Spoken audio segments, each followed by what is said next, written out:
Hi, everybody. I want to show you the game from the World Championship in Brissago. This is game 14 of the World Championship match between Vladimir Kramnik and Peter Leko, which took place in 2004. This match was a great match. It ended up as a draw, which meant at the time that the champion retains the title, who was Vladimir Kramnik at the time.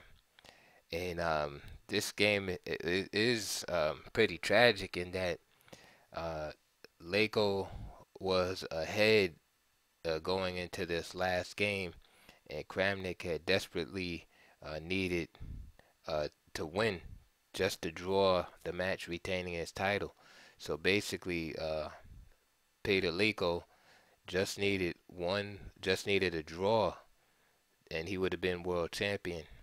Um, There's been several matches, several games like that in chess history. One was, I think it was 1987 with Kasparov-Karpov, and Karpov just needed a draw to regain his title from Kasparov in 1987, and he lost that game. Um, the pressure must be enormous in this game. It was Peter Leko who would fall victim, and that probably affected the rest of his career. Um, After this, he was no longer really a contender for the world championship, and now I don't even believe he's definitely not in the top 10. So let's have a look at this game. Kramnik had the white pieces, and he was rated 2770 at the time, and he was a world champion at this time. Peter Leko had the black pieces, and needing only a draw to win the world championship. So e4 was played in c6. So we can see Peter Leko is relying on a solid Caro-Kann to get him through this day. D4, D5, E5, the advanced variation, and I find that's an interesting choice by Kramnik uh, to choose this variation. It's not the sharpest variation in the Caro-Kann. You would think you may go for maybe an open variation, like the Spassky attack or even Panov Botvinnik, but he chooses the advanced variation. Bishop f5, getting the bishop out of the pawn chain. H4. Here's an aggressive continuation. And usually black will continue with two moves, either h6 or h5. The downside of h5 is that it gives up the g5 square. And so Leko continue with h6, protecting the g5 square, but it allows white's next move and also gives white more space on the king side. So there's g4. So we see basically Kramnik playing very committal chess here. He realizes he needs to win this game. So bishop d7. Bishop h7 is playable. Knight d2. c5. So now Leko decides to strike in the center, and this is a common theme in these type of positions, whether you have a French advanced variation or Caro-Kann, or even in many queen's pawn openings, is the liberating c5 break. D takes c5, e6. Now the bishop can capture the pawn on c5. Knight b3. And little tactics here. Bishop takes c5, knight takes c5, queen a5, check, c3, and then queen takes c5. Now, it wasn't that Kramnik was trying to hold on to the pawn with knight b3, but what he does is he captures the bishop pair. which is a small strategic advantage. And that's what this advanced variation is about, is just accumulating small advantages. One of them is space. So we see the pawn on e5, and we see the pawns advanced on the king side. Just a small advantage, and then now he collects the bishop pair. However, black's pawn structure is very, very solid. Knight f3, knight e7,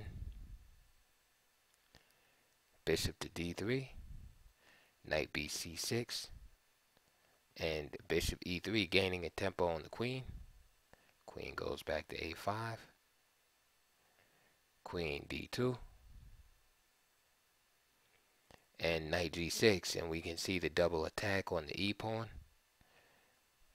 So bishop d4, and Kramnik protects the pawn on e5 and also offers an endgame to Leko. Leko gladly accepts. Knight takes d4, c takes d4, and queen takes d2, and king takes d2. Now this is critical because although black would be happy with an endgame, there's less chance that he might get mated. He has to be very careful because white does have a good bit of space, and his king is centralized, and he is ready to occupy the c file with his rooks. So the game is the game is far from over. So although we're in the end game here, Kramnik has a space advantage, better coordination of his pieces, and he black needs to be careful here. This is not an easy position, as you'll see. So knight f4. So now black is coming to get the other bishop. Rook hc1. Now we can see that white is threatening to penetrate via c7 into the position, and perhaps even double rooks on the c file. Okay, Leko plays h5. Now h5 attacks the g4 pawn. Now this is not just some kind of primitive attack, just attacking the pawn, thinking that Kramnik is just going to hang the pawn or something like that. But Leko's idea is he would like to provoke Kramnik to advance the pawn to g5, keeping the position closed since he, black, is behind in development. And this would definitely lessen white's attacking chances by closing down this particular option. And then black could pursue a plan, for instance, king e7, since there's no dark square bishop to worry about, and then just rapidly exchanging off rooks on the c file and becoming world champion. Now let's see, now that you know black's plan behind h5, would you play g5? Of course not. Kramnik wants to keep his options open. Yes, he has a chance to penetrate on the c file. However, that might not be enough. So he needs to keep his options open also on the king side.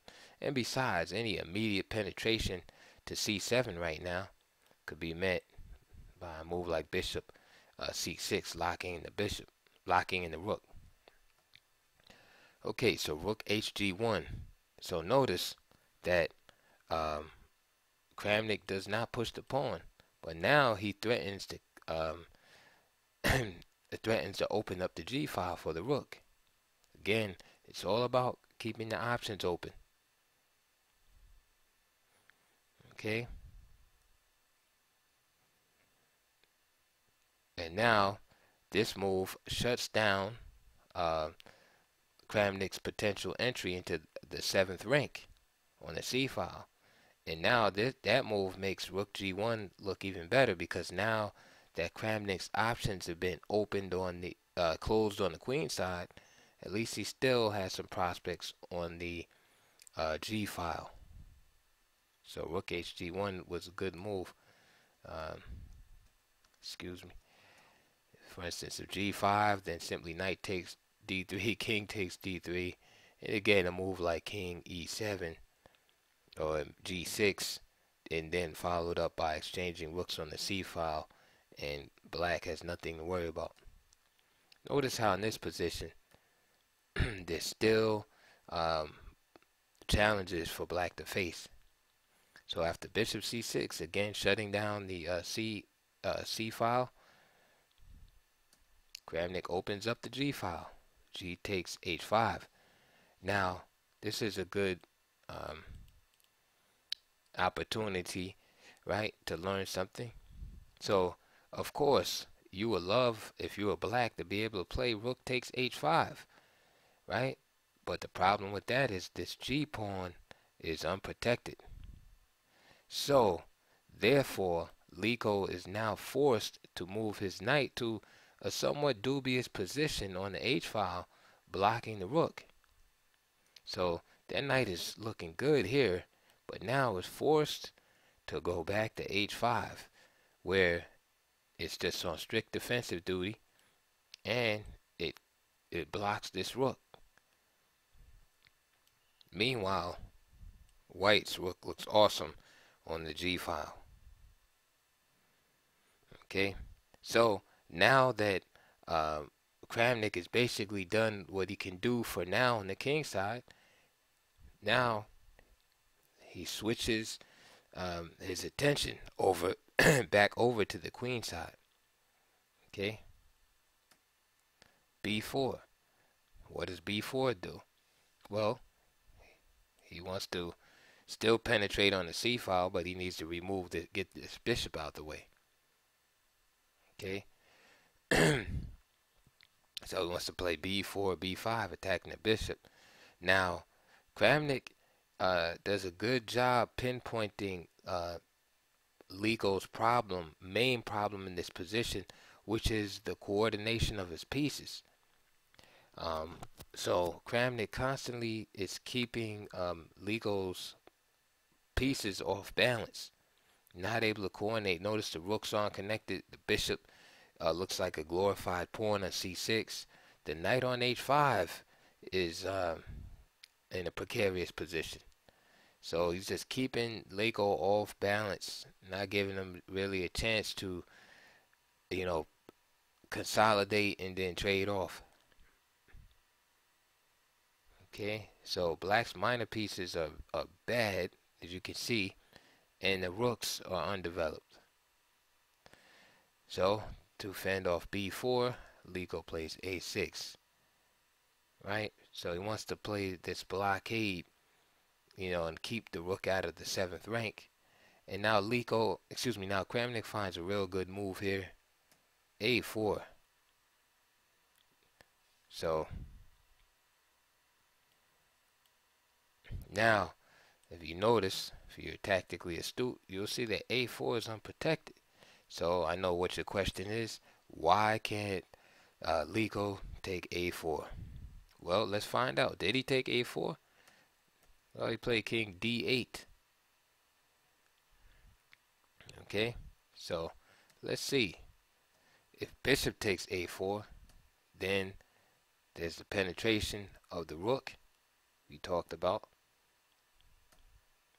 And if bishop c6, right, trapping in the rook, then knight g5. And now black has two main issues here to deal with. One is the weakness on f7, and the other is the knight on h5. And both cannot be defended. So for instance, if he tries to defend f7 by castling, then play could go king e3, and say rook ac8, rook takes, and bishop e2. And what do you know, the knight has nowhere to go, and g6 is just disastrous, because after bishop takes the knight on h5, this pawn will be transferred here, and then there will be a nasty discovery check after this knight captures something on the e or d files. Again, if bishop c6, then knight g5 with that double threat of f7 and then knight on h5, castle king e3, and instead of rook ac8, if rook a e8 is tried, then just simply bishop h7 check, king h8, and bishop c2, then king g8, because remember the pawn was attacked again.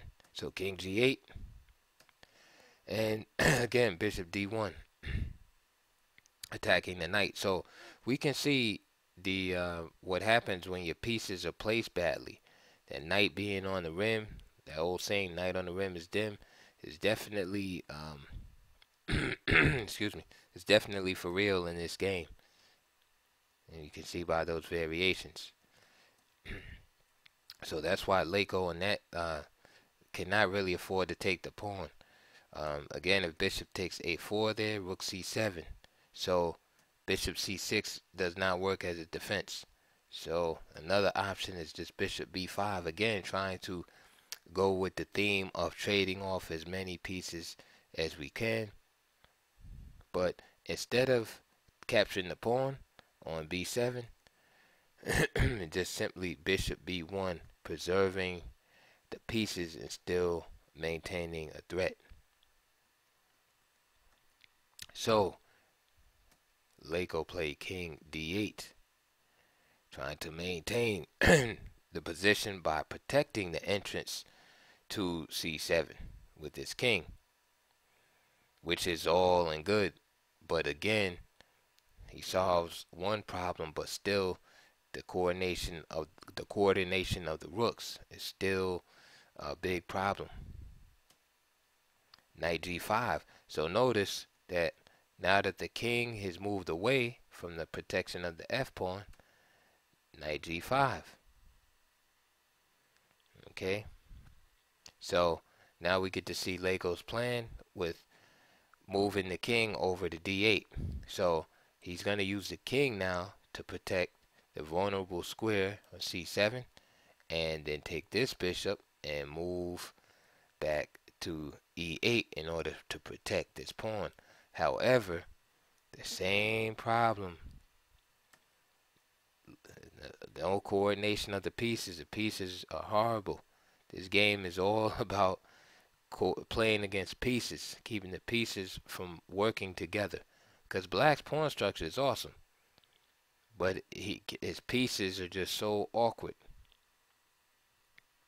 So now in this position, there's basically two things that can happen. Leko can allow the position, right, to become open to his detriment, because the player that's better positioned, better developed, is the one that benefits by the game becoming open.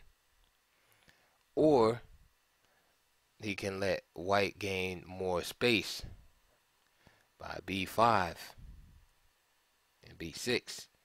So he allows the move b5. Okay. Knight f4 is played, so the knight returns to f4 and attacks the bishop, and is threatening to win a pawn. Excuse me. How does it threaten to win a pawn? Well, by removing one of the defenders of b5, which would be the bishop.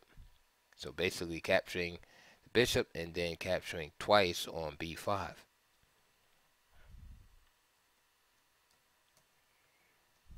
And if a takes b5, again with the theme of trading, right? A takes b5, then bishop takes b5. And then if bishop takes b5, oops, this is left unprotected. And then knight f7 check would just be winning. So knight f4, b6, and knight d3. So this is again sad in a way, because that was Leko's only developed piece.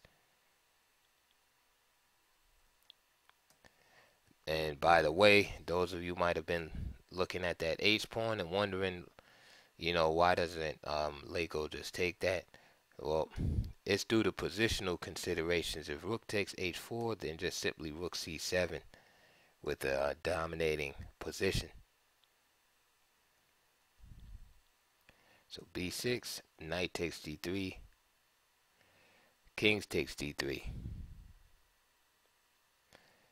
So again, Lego is trying his best to alleviate the pressure in the situation by trading pieces. But the thing is as he trades pieces, it leaves white with just dominating pieces on the board. So rook c8, rook takes c8, king takes c8, rook c1. And we see the same, even though there's less pieces, we still see the dominance by white. And notice too, there's like these hanging pawns that black can't even really touch right now because he's under so much pressure. So after rook c1 check, the bishop has to go return disgracefully to c6 to become a big pawn again, just to prevent the rook from reaching the 7th rank. So after that move, it looks like Lico might be able to generate some activity, but unfortunately for him, the opening of the king side favors white because Kramnik has more space, and the black king is very cramped. Again, if king b8, then just rook c7. So that's why that bishop has to become a pawn. So bishop c6, and this is, this is why he gives up the pawn. So it's like the lesser of two evils. If he tries to defend the pawn, then this is what happens. So therefore, he stopped the rook from penetrating. He gives up the pawn on f7. And this is brutal because you can see this potential now. So we have another great principle in chess, which is knight versus bishop, and which positions are conducive to which piece. And we should know that closed positions are better for the knights because they are the only piece that can actually jump over the pawns. Notice how that white bishop is blocked by his own pawns and really has limited scope, whereas the knight is able to just entrench himself on d6. So knight takes f7, rook takes h4, knight d6 check. So basically the pawn, the pawn that was on f7 is traded for the h pawn. Okay, and Lico frees his rook, but then the trade-off, the knight d6 now is immovable. It's not going anywhere, and it's just too much for Lico to deal with. Okay, so now he plays king d8, and basically he's just trying to get out of the cramped area and trying to get to like more open space on the king side. Okay, so now with rook g1, Kramnik just continues the pressure, attacking the g7 pawn. And Kramnik is not really worried about the pawn so much because he sees an opportunity to set up some type of mating attack. Rook h3, check. And king e2 is an excellent move, a real obvious move.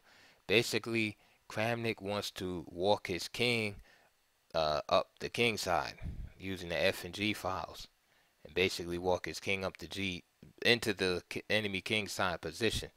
So with Lico having his rook on a third rank, he wants to stop him from doing that.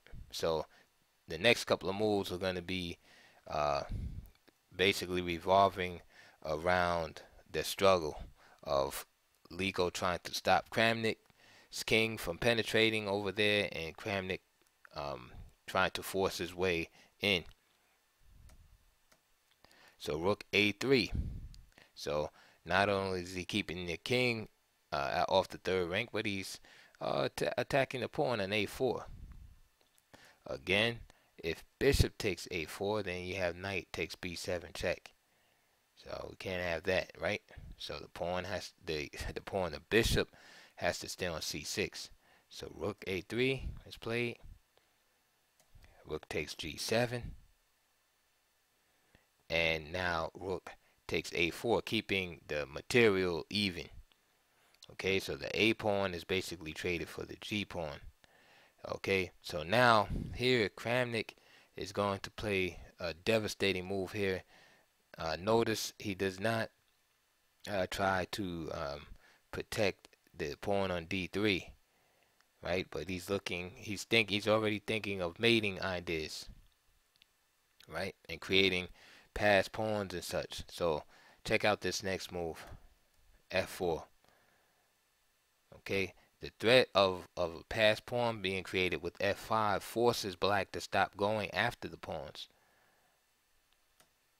This forces rook a2, and this move actually drives Kramnik's king up the board, which is where he wants to go.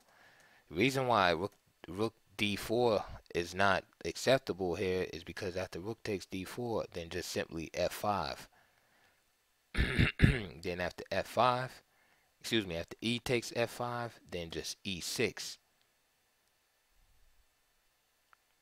Okay, and mate is on his way. Black is totally busted in his position. So Liko just checks, and I'm sure he feeling that championship just slip away at this point. So now king f3, rook a3, king g4. Okay, so now Liko plays the move rook d3. What's the idea with rook d3? Of course he wants to capture this pawn, but he's anticipating the move f5. So he plans on capturing with check if Kramnik does that move. So what does Kramnik do? He plays f5 anyway. So his position is so strong that he can do this. Rook takes d4 check. King g5 up the board. He's not worried about anything. Look at he's just giving away pawns. E takes f5. Now what? King f6. Just again, this is all about a mating. This is creating a mating net right here. Rook g4, and of course Kramnik was threatening mate. So rook g4.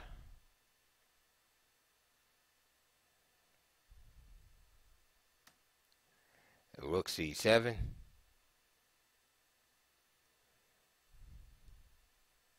Okay, and that's the idea, is to play rook c8 mate. That's the idea here, is to play rook c7, then rook c8. So rook c7 is played, and now the idea right here is to try to check with rook h6, but it's a little too late. And Kramnik plays knight f7, and that's a mate in 3. If you want, you can try to figure that out on your own by pausing the video or setting it up on your chessboard. But basically, after king e8, right? King e8, then rook c8, and then king d7, and then the rook would mate back here. And so that was how Kramnik, in a brilliant game, one of his best games, he was able to hold on to his title back 12 years ago in 2004.